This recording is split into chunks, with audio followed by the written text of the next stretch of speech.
All right, everybody, buckle up. Today's story is about a guy who single-handedly ran the entire events operation for a conference planning company. Every speaker, every schedule, every venue relationship, every vendor contact, all of it. In his head and on his personal laptop. Then his new boss fired him because he took 10 minutes to reply to an email. 10 minutes. And on his way out the door, the boss said, "Take everything that's yours." So he did. And the company found out real fast that everything that was his was basically everything. Speakers stopped returning calls. Venues didn't recognize the new contact. 3 conferences got canceled. This is a masterpiece. Let's go. My boss fired me because I took 10 minutes to reply to an email. She said, "Take everything that's yours." So I took my laptop, my contacts, my notes, and 8 years of institutional knowledge. 3 conferences got canceled. I debated posting this for a while because some people might think I'm being petty. But honestly, I think what happened to me is a cautionary tale about what happens when a company treats one person like they're replaceable and then discovers they absolutely are not. My name's Bryce. I'm 34. For 8 years, I worked as the events operations manager for a mid-sized conference planning company. I won't name them, but they planned and executed between 15 and 20 professional conferences a year. Industry stuff, corporate retreats, annual summits, that kind of thing. Think 200 to 2,000 attendees per event, multi-day, multiple venues, dozens of speakers, and a production schedule that would make a Broadway stage manager sweat. My job was to be the connective tissue between every moving part. I managed the speaker pipeline, finding them, booking them, negotiating fees, coordinating travel, handling their egos, and trust me, speakers have egos. I managed venue relationships, which hotels, which convention centers, which caterers, which AV companies. I managed the production timeline for each event. When does setup start? When do doors open? When does the keynote begin? Where does the overflow crowd go? Who handles the mic if it cuts out during a panel? I was not the CEO. I was not the creative director. I was not the face of the company. I was the engine room, the thing that made the whole ship move. And for 8 years, that engine ran clean. Let me give you an idea of the scale we're talking about. At any given time, I was managing the moving parts for 4 to 5 upcoming conferences simultaneously. That's 4 to 5 sets of speakers, usually 10 to 15 per conference, 4 to 5 venue contracts, 4 to 5 catering agreements, 4 to 5 AV setups, and 4 to 5 timelines that all had to be perfect. Because when you're charging companies $40,000 for a booth at your conference, we're running a little behind is not an option. I kept all of this organized in a system I built myself over 8 years. It started as a spreadsheet. Then it became a series of linked spreadsheets. Then it became a full project management system built in Notion. Custom databases, automated reminders, linked contacts, event templates, the works. All on my personal laptop. All connected to my personal email and my personal Notion account. Why personal? Because when I started, the company didn't have project management software. They didn't have a CRM. They didn't have a shared drive that worked reliably. They had a filing cabinet in a closet and a receptionist named Phyllis, who kept notes on Post-its. Phyllis was great. The system was not. So I built my own. Over the years, every time I asked the company to invest in proper tools, the answer was, "It's not in the budget," or "What you have seems to work fine." So my personal system became the de facto company system, except it wasn't the company's. It was mine. I want to be clear. I didn't plan this as a bargaining chip. I didn't think one day, I'll keep everything on my personal stuff so they can't fire me. It just happened organically because nobody gave me anything else to work with.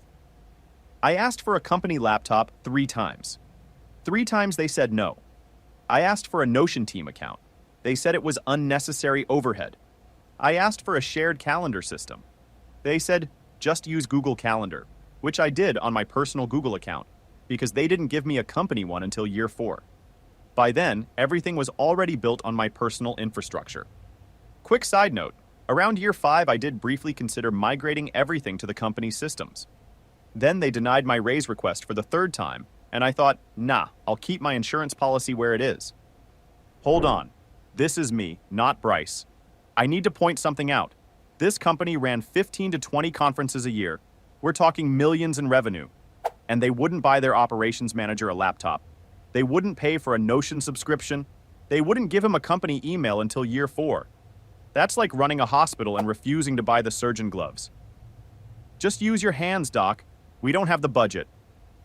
And now this man's entire operational brain lives on his personal devices that the company has zero legal claim to. This isn't a vulnerability. This is a ticking time bomb. And the woman about to light the fuse doesn't even know the bomb exists. I'm calling her the email auditor, because you'll see why in a minute. All right, so let me tell you about my boss. For the first 6 years, I reported to the company founder, a guy named Glenn, who understood the events business, understood my value, and left me alone to do my job. Glenn's management style was, Bryce handles events, I handle sales. Let's meet on Fridays to make sure nothing's on fire. Perfect system. I thrived. The company grew from 8 conferences a year to 18 under that arrangement. I remember there was a speaker, a woman who gave talks about supply chain innovation at our annual operations summit. She'd done our conference 4 years in a row. Every year I'd call her in January. We'd catch up for 20 minutes about her family. 2 kids, a dog named Biscuit, husband who runs a small accounting firm, and then we'd book the date. She trusted me. She didn't even ask for a contract anymore, just a handshake over the phone. That's the kind of relationship that takes years to build and seconds to destroy. I had maybe 50 of those relationships. 50 people who would pick up the phone when I called because they knew it was me. Not the company. Me. Glenn knew this. Glenn was smart about it. He once told me at a company dinner, Random Tuesday, the Italian place on 5th, Bryce, the company is the brand, but you're the reputation. Don't let anyone confuse those two. I should have had that tattooed on my forearm. Then Glenn semi-retired. Brought in a new CEO, a woman I'll call Renee. Renee came from corporate consulting. She had never planned an event in her life. She had never worked in the events industry. She had an MBA and a belief that every organization needed to be optimized using the frameworks she'd learned in business school. She used words like streamline and scalable in every meeting. She had a whiteboard in her office covered in arrows and boxes that I think was supposed to be an org chart but looked more like a conspiracy theory about how the post office works. She also had a sign on her desk that said, data-driven in gold letters. I never saw her look at data, not once. Within her first month, she implemented daily stand-ups for a team of 11 people, required weekly written status reports that nobody read, and introduced a response time policy. All internal emails had to be responded to within 5 minutes during business hours. 5 minutes. For a guy who was simultaneously negotiating a speaker fee on the phone, texting a venue contact about a room change, and reviewing a catering contract with the finance team. 5 minutes. Renee announced this policy in an all-hands meeting, and when I raised my hand and said, 5 minutes seems tight for the events team given the nature of our work, she said, if you can't manage your email responsiveness, that tells me something about your time management. I should have known right then. The other people in the room looked at me like I'd just spoken out of turn at church. Nobody else pushed back.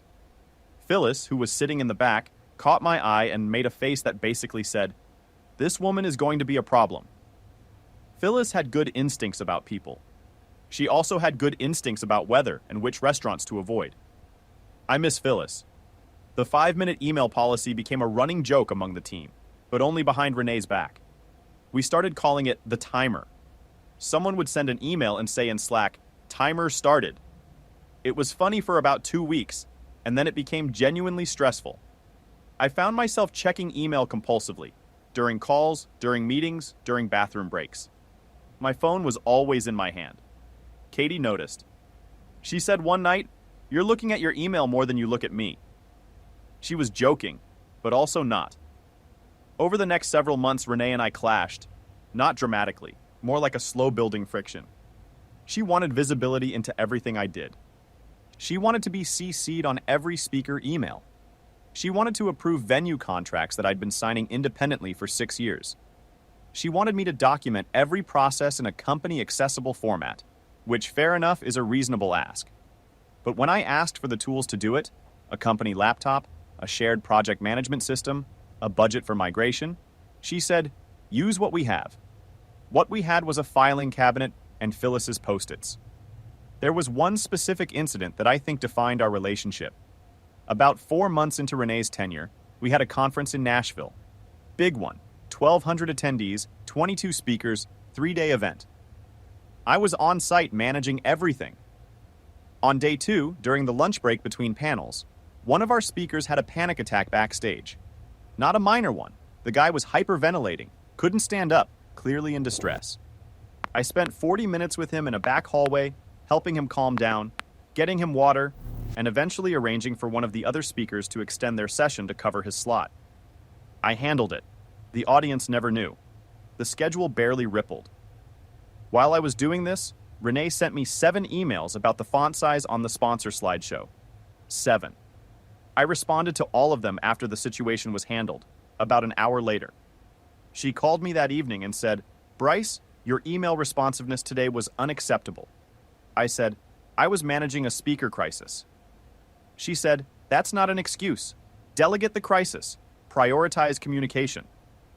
Delegate the crisis. To whom? The catering manager? The AV intern? I was the only operations person on site. There was nobody to delegate to. But Renee didn't understand that because Renee had never run an event. She'd read about running events in a case study once. That's not the same thing. After Nashville, I started keeping a file. Not for revenge, for protection. Every email, every unreasonable request, every denied resource request, every response time I was criticized for while doing actual work. Dated and organized, just in case. My buddy Pete, the lawyer, had told me years ago, "Always keep receipts. You never know when the receipts become the story." The actual breaking point came on a Wednesday. I was on a call with a keynote speaker for our biggest annual conference, a guy who charges 25 grand per appearance and was doing us a favor at 15 because I'd booked him 3 years running and we had a relationship. Mid-call, Renee sent me an email asking for an updated attendee count for a different conference. I saw the notification. I was on the phone. I finished the call. It took about 10 minutes, and then replied to her email with the numbers she asked for. 12 minutes. That's how long it took me to reply. 2 hours later, I was called into Renee's office. HR was there. A woman named Gail who looked like she'd rather be anywhere else. Renee told me that my pattern of unresponsiveness was not aligned with the company's communication standards, and that she was terminating my employment effective immediately. She cited 3 instances of delayed email responses, the 12-minute one that day, an 8-minute one from the previous week, I was in the restroom, and a 15-minute one from a month ago. I was at lunch, eating a sandwich, like a person. I sat there and processed it. 8 years, 15 to 20 conferences a year, hundreds of speakers, thousands of operational decisions, 12 minutes. Pause. For the listeners, this is me. Let me get this straight. Bryce was on the phone with a $25,000 keynote speaker negotiating a discounted rate for the company. And Renee fired him because he didn't answer her email fast enough while he was actively making the company money. That's like firing a firefighter for not answering a text while he's putting out a fire. The email auditor just terminated the only person who knows how to run her company's core business because of a 12-minute email gap. This woman has a PhD in self-destruction, and she doesn't even know it. The countdown has started. 3, 2, so here's where it gets good. Gail from HR started going through the exit paperwork. Standard stuff, return your badge, sign here, here's your final paycheck info, blah, blah, blah. And then Renee leaned forward and said, "And I will remember this forever. Take everything that's yours." She meant my coffee mug, my jacket, my phone charger. She was being dismissive, a little power move. Take your stuff and get out. But here's the thing. Everything was mine. My laptop, personal. My Notion system with 8 years of event data, personal account. My Google Calendar with every conference timeline for the next 18 months, personal account. My contacts list with over 300 speaker relationships, venue managers, caterers, AV techs, and vendor reps, personal phone, personal email. My project templates, my production checklists, my emergency protocols, my backup vendor lists, all on my Notion, all on my laptop, all tied to my personal accounts. I looked at Renee. I looked at Gail. The room was quiet. Renee had this expression like she'd just won something. Like firing me was the conclusion of a project she'd been working on. A deliverable. I almost felt bad for her. Almost. Because in that moment, I realized something she didn't. She thought she was removing a person from a role. What she was actually doing was removing the role from the company. There was no version of this job without me, because I hadn't just done the job. I'd invented the job. Every system, every relationship, every process existed because I'd created it from nothing over 8 years. And all of it was mine. I said, okay. I packed my bag. Laptop went in, phone went in, charger went in, coffee mug went in. I walked out of that building carrying 8 years of institutional knowledge in a backpack. And I didn't look back. Yo, I am shaking right now. Take everything that's yours. Take everything that's yours. This woman just told a man to take the entire operational infrastructure of her company and walk out the door with it. She handed him the keys to the kingdom and said, "These are yours, right? Take them." This is the corporate equivalent of telling someone to steal your car because you forgot it was your car they'd been driving. Renee thought she was firing a replaceable employee. She just deported her entire events department, in a backpack, through the front door, while HR watched. I can't. I literally can't. What happens next is going to be catastrophic, and I'm here for every second of it. Gail walked me to the door. In the hallway, away from Renee, she said quietly, "Bryce, for what it's worth, I'm sorry. I pushed back on this." I told her I appreciated that. She said, "The 5-minute policy is absurd. I've told her 3 times." I said, "Maybe she'll reply to your emails about it within 5 minutes." Gail almost smiled. Almost. I walked to my car in the parking lot. It was a Wednesday afternoon, about 2:30. The sun was out. Birds were doing bird stuff. Normal day for the rest of the world. For me, 8 years just ended in a 15-minute meeting over a 12-minute email. I went home. I made a sandwich, turkey, mustard, lettuce on that sourdough from the bakery on Market Street. I sat on my couch and ate it in silence. My wife, Katie, came home from work, and I told her what happened. She was furious on my behalf, but I was weirdly calm. I think part of me had been expecting this since Renee showed up with her 5-minute email policy. Some things are inevitable. You just have to let them arrive. I spent the next 2 days updating my resume and reaching out to contacts. The events industry is smaller than you'd think. People talk. Within 48 hours, I had 3 interview requests. One was from a competitor who'd been trying to hire me for 2 years. Another was from a corporate events team at a Fortune 500 company. The third was from Glenn, my old boss, who was starting a new venture and wanted me to run operations. I took Glenn's offer. He called me the morning after I was fired. He'd already heard through the grapevine. He said 3 words. "You ready yet?" I said, "Yeah, Glenn, I'm ready." He said, "Good, Monday, my place, I'll have coffee." That was the entire negotiation. We worked out salary and equity details later that week over breakfast at a diner near his house. He offered me 20% more than my old salary, a small equity stake in the new company, and, this is the part that almost made me emotional, full control over building the operations infrastructure from scratch. Company laptop, company software, company accounts, proper budget. He said, "Build it right this time. Build it so the company owns it." Because I never want to be in a position where one person walking out the door takes everything with them. I appreciated the honesty. He wasn't blaming me. He was acknowledging the mistake. Now let me tell you what happened at my old company. Day 1 after I left, Renee assigned my workload to 2 junior coordinators who had been at the company for a combined total of 14 months. She told them to pick up where Bryce left off. They opened the company's shared drive looking for my files. There were almost none. Remember, everything was on my personal Notion. They found a few outdated spreadsheets from 2022 and a folder of signed contracts with no context notes. That was it. Day 1 continued. Renee also discovered that the company's main phone number was listed on about 30 vendor contracts as my direct extension. When vendors called, they got a voicemail saying, "You've reached Bryce at company name." Except Bryce wasn't there anymore. The voicemail sat for 4 days before anyone changed it.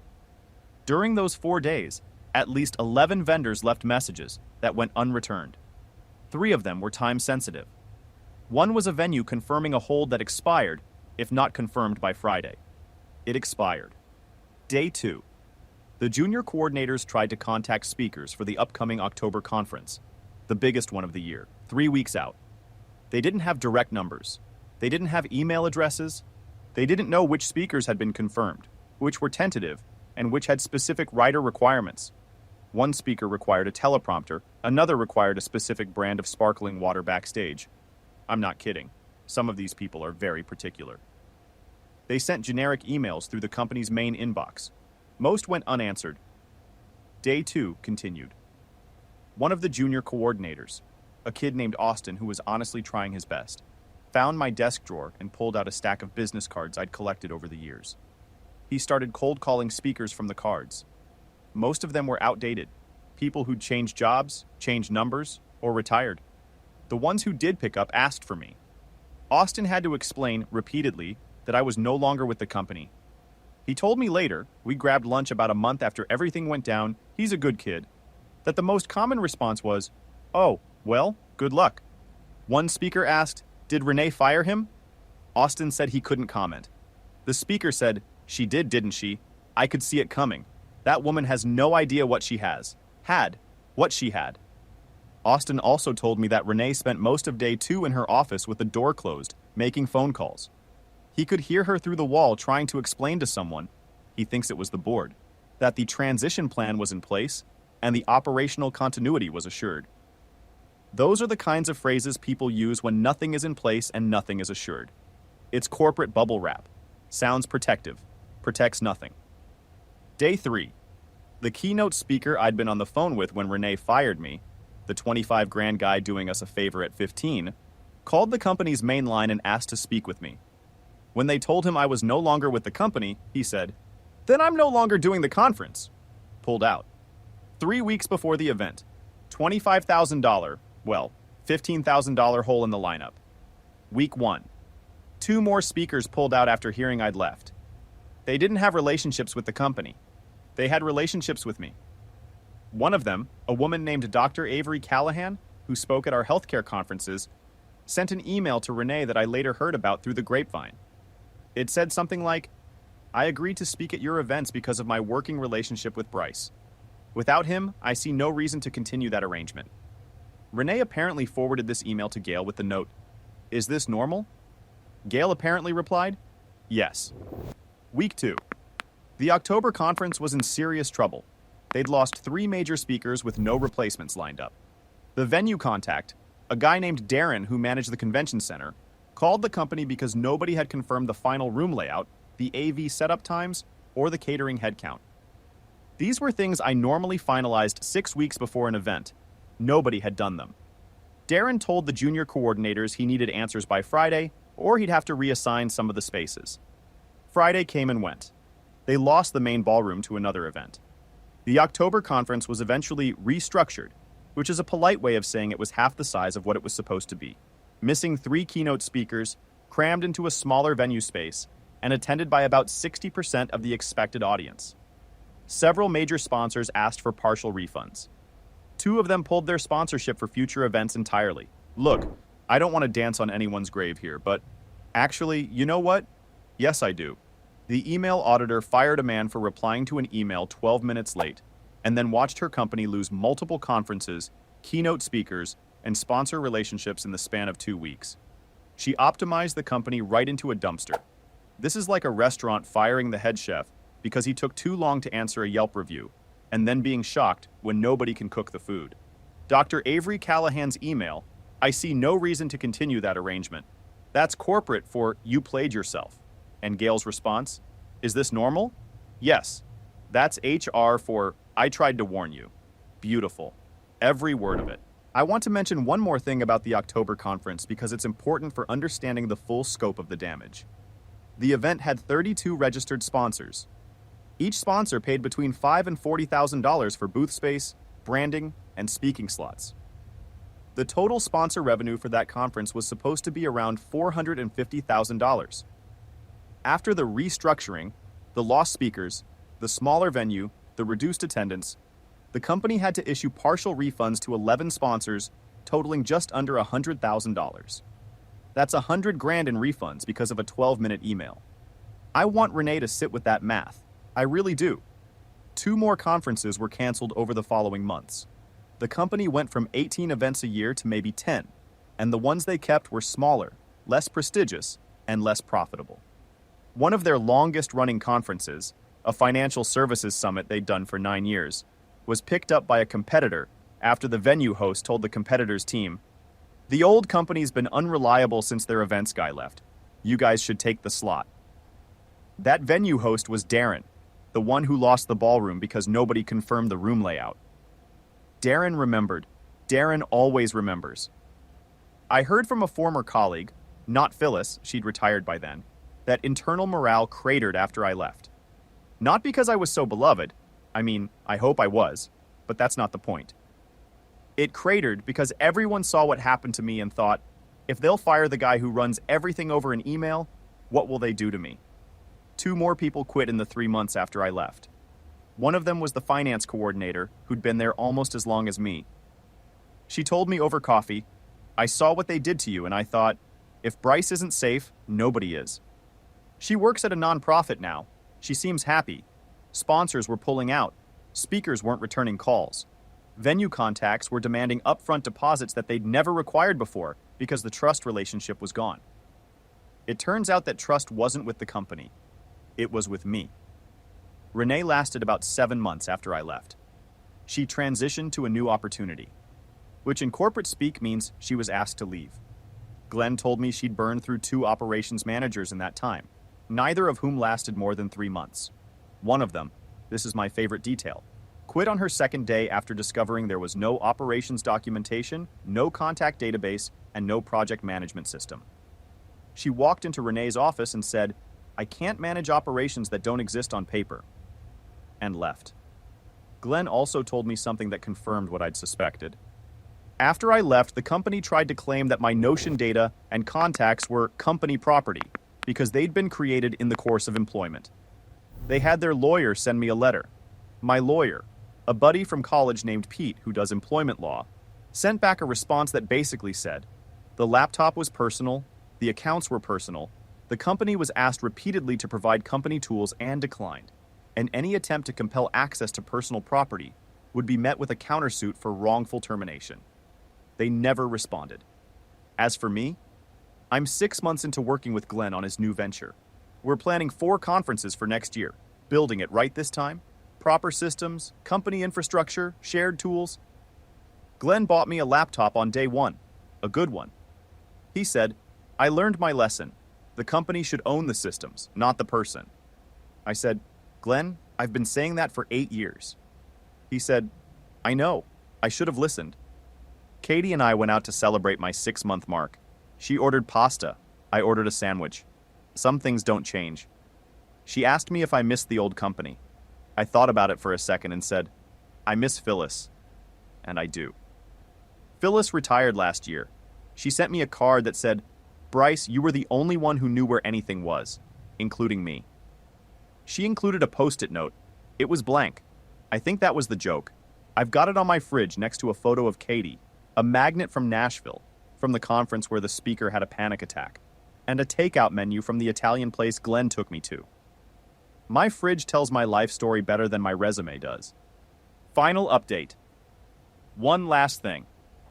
Remember the keynote speaker, the 25 grand guy I was on the phone with when Renee fired me? He's doing Glenn's new conference. Same discounted rate. Because the relationship was with me. It was always with me. I also got a message from Dr. Avery Callahan last month asking if I was planning any healthcare-focused events. I said we're considering one for next spring. She said, "Count me in. No fee. Just get me the good sparkling water." I told her I'd have it chilled and waiting. Some relationships survive anything. Even a 12-minute email and a CEO who couldn't tell the difference between a response time policy and an actual business strategy. Glenn's new company is called Meridian Events.